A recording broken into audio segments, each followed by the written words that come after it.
And have they offered the name of their support workers? They don't, and neither of them have mental health nurses because they don't have psychotic episodes according to the adult mental health team. Right. But there is a man who's been burrowing through the walls to get into her house.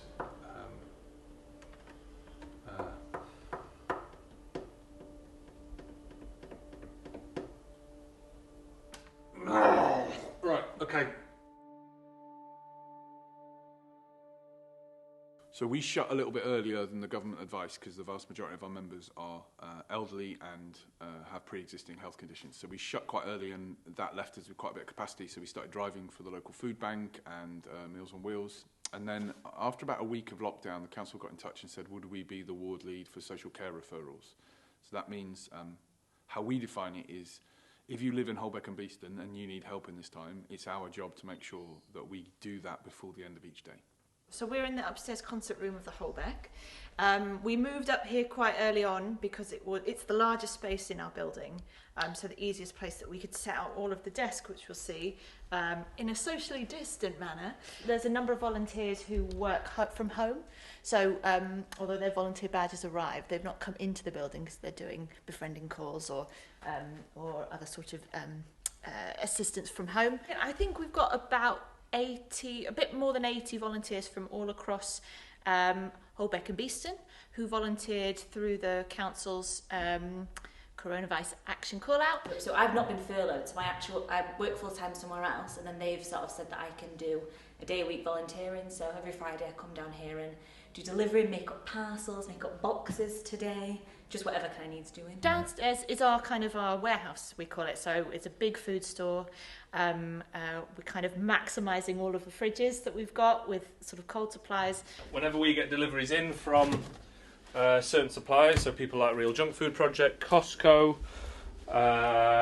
St Vincent's, Food Fair, it comes in here, it gets sorted out, pre-bagged into veg packs, fruit packs, and then when the team members and volunteers go upstairs, they get given a card with details of what's needed for that particular case, and they come down here if they need food, they tell us what it is. But at lunchtime, the volunteers then take hot food out to families, which is made by Mecca, bingo.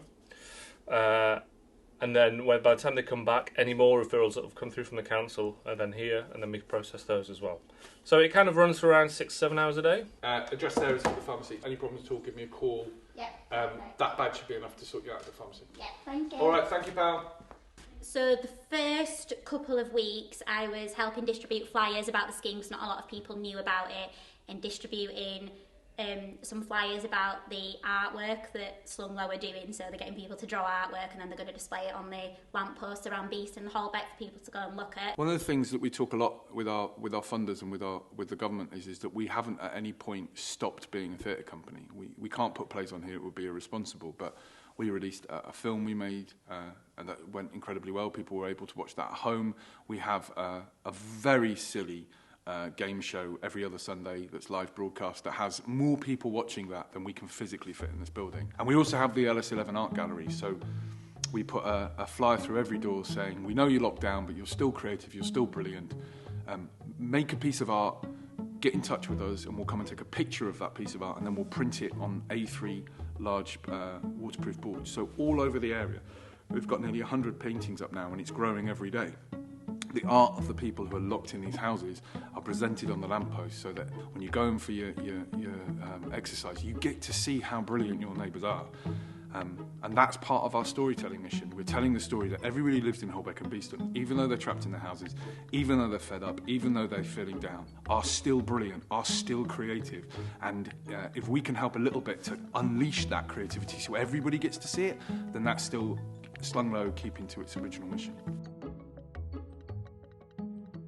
Hello, it's Alan Lane from the Holbeck Club. How are you? Yeah, tough times, isn't it? So is Carl still walking your dog? So the mental health people came and they said everything's fine. Do you still need the bins doing?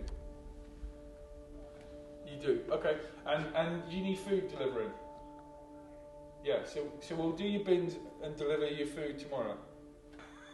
Listen, best of luck. You've got my number now. If you need anything, you just call me back. We're at the Holbeck, and so you don't have to ring the council again.